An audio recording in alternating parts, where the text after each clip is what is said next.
Hi, Linda and Jerry. I'm back with the Christmas Opus 2, Part 2.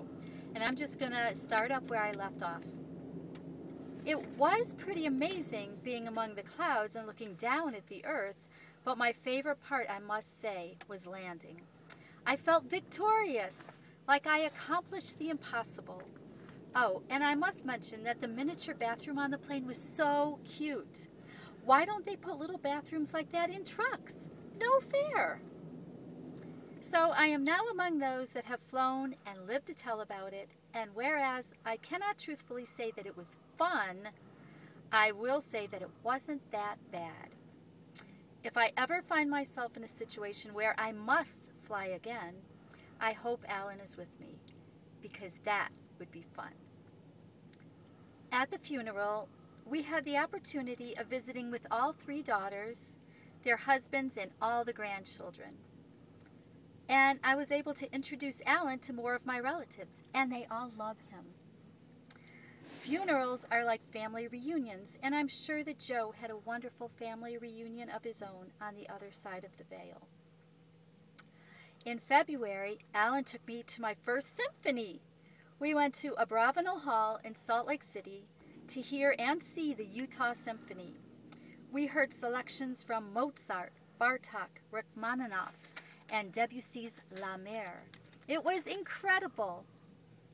It is so amazing to watch a symphony, how all these talented musicians with all their different instruments play together to make the most beautiful music.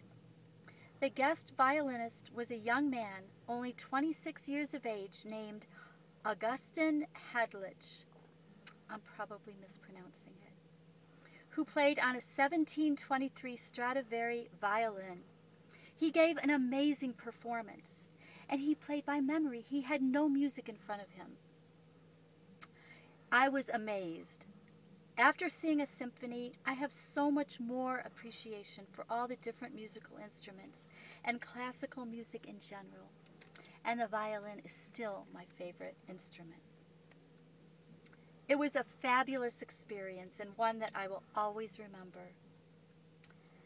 And then later in February, we were able to attend Aunt Ella's birthday party, as you know, because we saw you there in La Grande, and we had a wonderful time, and I got to meet some more of Alan's relatives. In March, we went to another funeral. This was the funeral of Fred Leonard. And Fred, I'm sure you remember him, is the father of Alan's childhood friend Les. Alan spoke at the funeral, fondly remembering this good man who was a big part of his early life. And he did a really good job, too. Everybody loved what he said.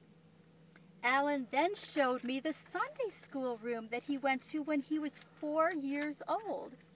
He said, "Look, these are the same little wooden chairs that I sat in 50 years ago." And then I took a picture of him sitting in one of those cute little wooden chairs let me go back. And then I took a picture of him sitting in one of those cute little wooden chairs that he sat in when he was just a little boy. It was so sweet. And then in April, I went to Ohio to help my sister Julie take care of our dad because he's not well. And I was able to ask my dad some questions and learn a little more about his early life, which was very interesting. It was fun spending time with Julie and her cute little daughter Maggie. And even though I was only gone less than a week, it felt like a year being away from my Alan. Absence really does make the heart grow fonder. I learned that I do not like to be apart from my sweetheart. And when I returned, Alan and I decided that we should not let the fact that we live in a truck stop us from having a garden. So we invented the dashboard garden. We grew and harvested spinach, tomatoes, and red bell peppers. And even though we no longer have our dashboard garden, it is still alive and well on YouTube. We have had a lot of fun this year making videos with our iPhone and publishing them to YouTube. And if you would like to see any of our videos, well, I'm sure you have, just go to YouTube and type in AEMILG. We think they're really fun. Okay, Alan is giving me the sign, so time's up.